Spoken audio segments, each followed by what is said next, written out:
Today I'm making a lidded box with a round bottom and a simple locking mechanism for the lid.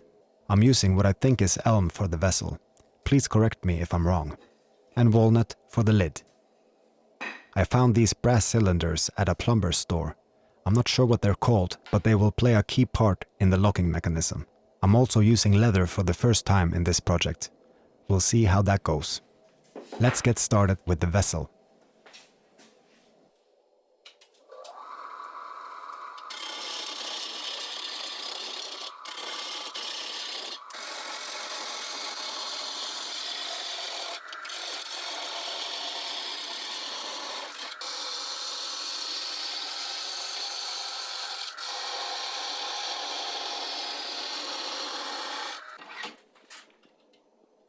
I have a general idea of the proportions of the box, and I'm marking the height the same as the width.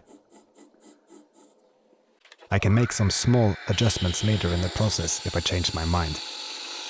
I'll leave some wood to make a tenon for the chuck so I can hollow out the vessel.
I struggled a bit when hollowing, with the wood being really dry and my tools in need of sharpening. It gave me an idea for making a video on sharpening wood turning tools. So if you're interested in that, please let me know in the comments, subscribe and click on the bell symbol and you'll be notified when I have the next video ready.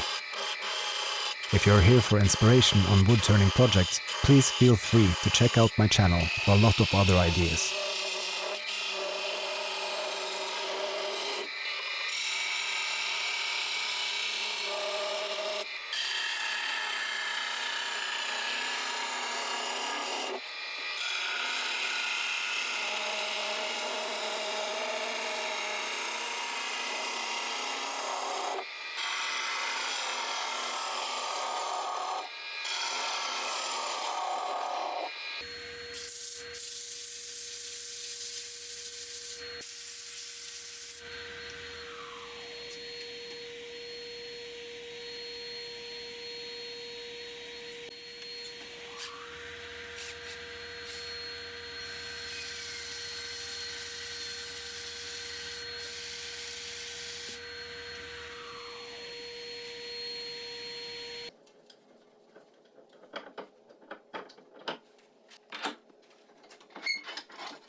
As you can see, the lid will be quite thick, and you'll see why a bit later.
Now that I've turned the edge of the lid and cleaned up the bottom, I noticed a problem. I don't have any chuck jaws to hold the lid for me so I can turn the top of the lid.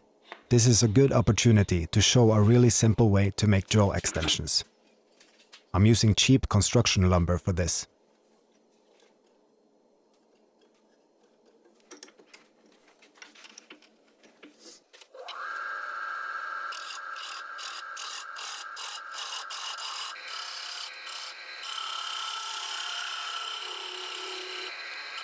I make a tenon so it fits nicely in the chuck.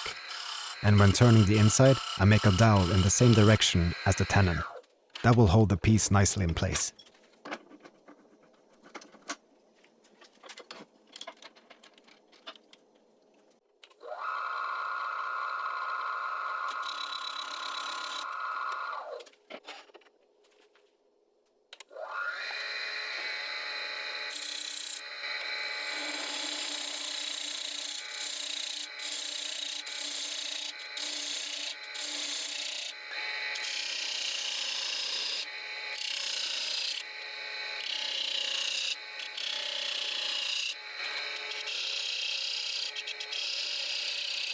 When turning the inside, be careful not to go too deep, as you'll hit the metal of the chuck.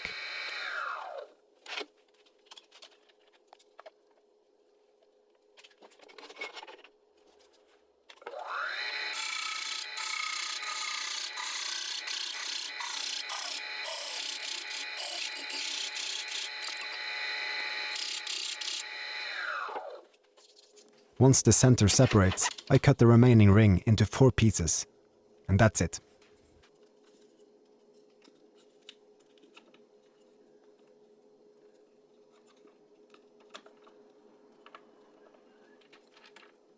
Now I can start working on the top of the lid to make the handle.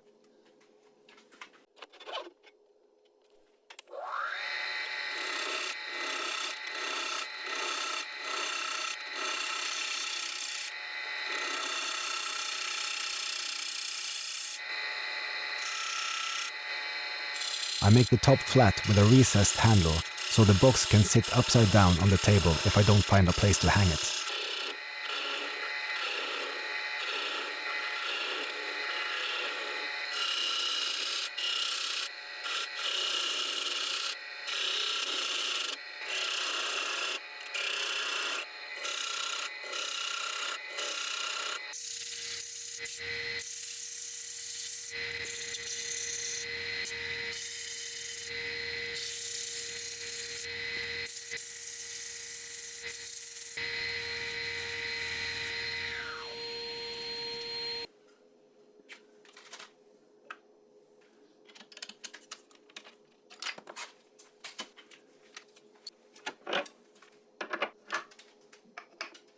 To make the lid flush with the box, I carefully remove material with a gouge and finish with sandpaper.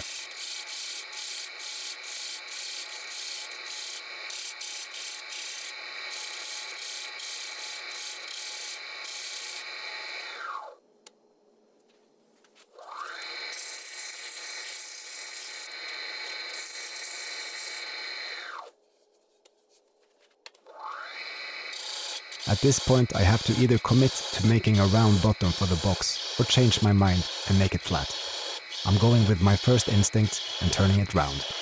So this will be a box for hanging or to sit upside down on the lid, which should not be a problem if the locking mechanism works.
I still have a little thing more to turn on the lathe before I can assemble.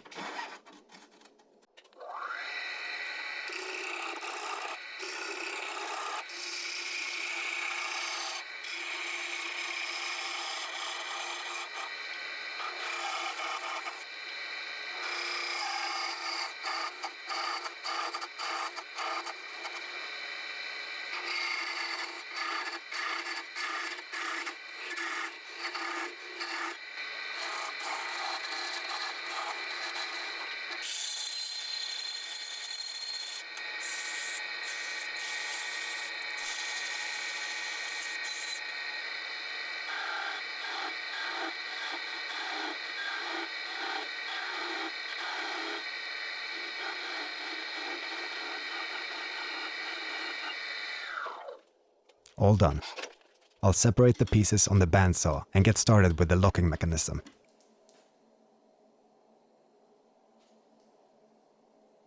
The brass parts didn't have the best finish, so I'll sand them to make them nice and shiny before adjusting the length a bit.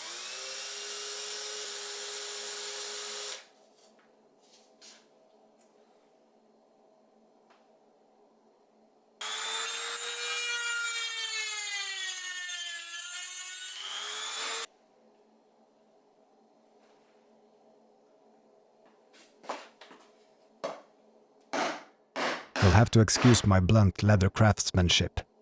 I don't have proper tools for this work, but it's nice to see that you can work with leather to some extent with basic tools from the shop.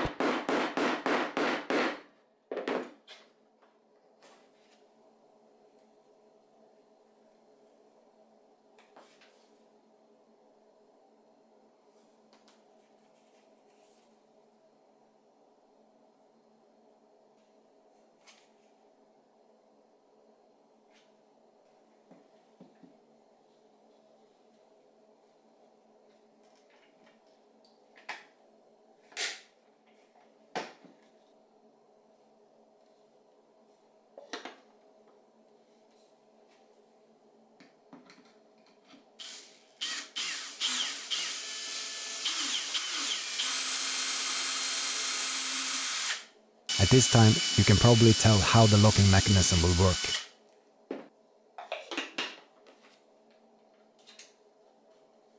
I have to wiggle a bit to get the holes lined up, but a mark on the lid and the vessel will help with that. The mechanism works. Maybe not as practical as a threaded lid, but a lot simpler. And I think it adds to the look of the box. I had planned to remove the leather and the brass inserts before applying oil, and then attaching them with epoxy glue, but these things are really stuck on there. After a lot of trying, I have to apply the oil with the leather handle attached to the box.